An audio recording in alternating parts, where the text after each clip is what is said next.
l'UE est clairement contre la démocratie. Il le montre. Donc, il le montre. Okay? Le candidat qui avait emporté les élections annulées en Roumanie vient d'être banni de ces nouvelles élections. Okay? Ils ont dit, les gars, c'est lui qui a gagné, alors on annule les élections, on va les refaire parce qu'il a gagné injustement. Et dans les nouvelles élections, ils le bannissent. Il ne peut pas participer. Genre, c'est pas grillé du tout. Genre là, la mafia internationale, elle est en train de sortir nue devant les yeux du public. Ceux qui ont des yeux le voient. Ceux qui n'ont pas les yeux pour le voir, bon courage à vous, vraiment. Soit prenez conscience, ouvrez les yeux de ce qui se passe globalement, soit... Ouais, courage. Courage parce que là, vous êtes trop endormi en fait. Donc, l'UE s'expose sans complexe en montrant son véritable visage qui est finalement antidémocratique, comme le prouvent les faits qui se déroulent en ce moment. Croyez ce que vous voulez, on n'en a rien à foutre. Les faits, que montrent les faits? Donc, on apprend que, justement, le candidat favori des Roumains, après lui avoir volé l'élection, maintenant on le bannit des nouvelles élections. Ce qui montre clairement que l'UE ne veut pas que ce candidat.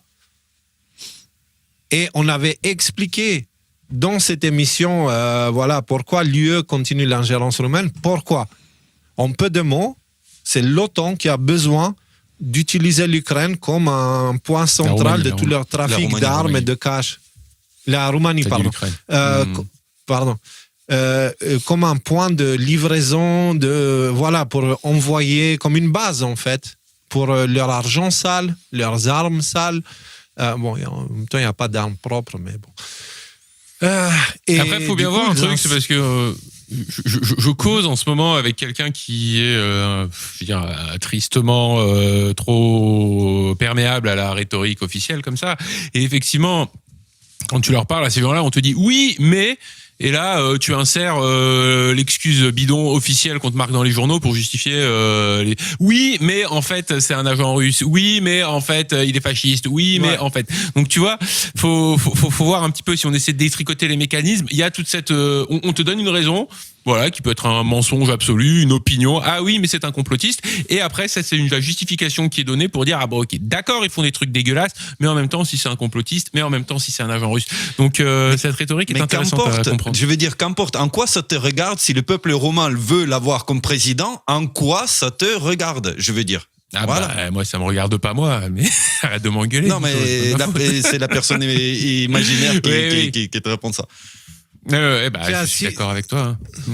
Si on est là, il y avait un truc qu'il avait partagé, là, le merguez. Écoutez un petit peu, juste. En tout cas, on parlait de Philippot à l'instant. Philippot, pas plus tard que hier, a tweeté dès qu'on a su que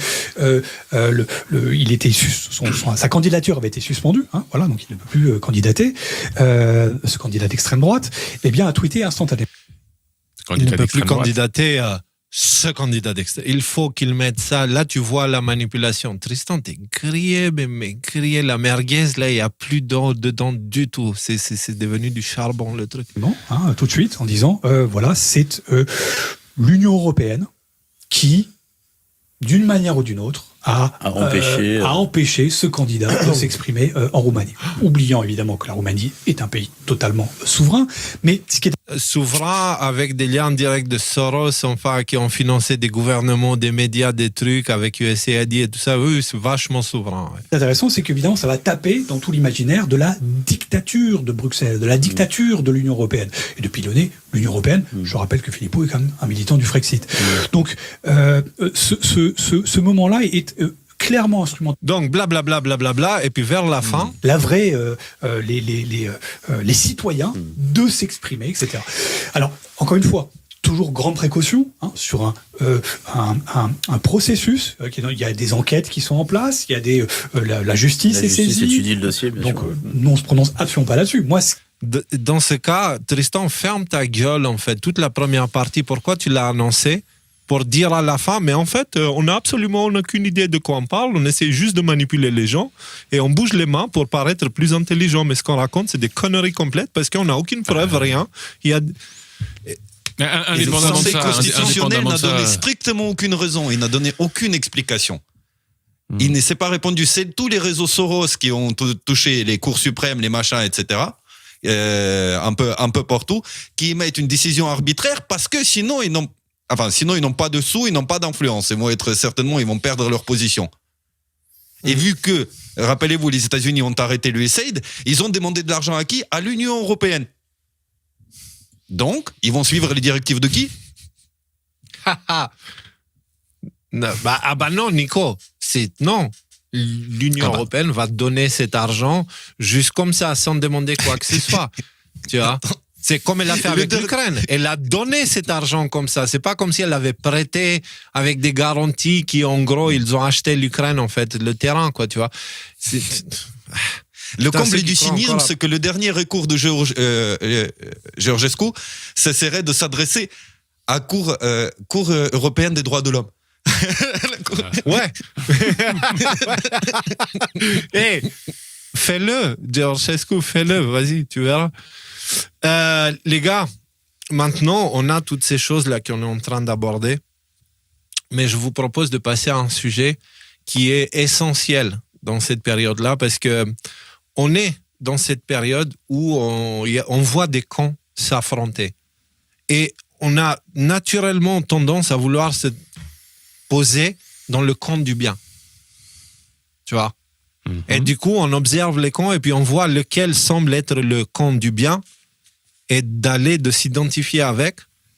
Et en le faisant, on commet une erreur. Tu vois? Et je parle évidemment d'un côté les pilules bleues, comme certains les appellent, qui mangent encore du BFM TV, tu vois. Mais je parle aussi des autres en face, qui ne mangent plus BFM TV. Par contre, c'est des gros consommateurs d'Internet, tu vois. Et donc, nous, si on observe la situation, on se dit « Ah, mais le camp du bien, c'est celui des pilules rouges, parce qu'ils se battent pour les libertés, etc. etc. » Sauf que si tu choisis un camp, tu te places automatiquement face à l'autre. Et donc, tu as des ennemis.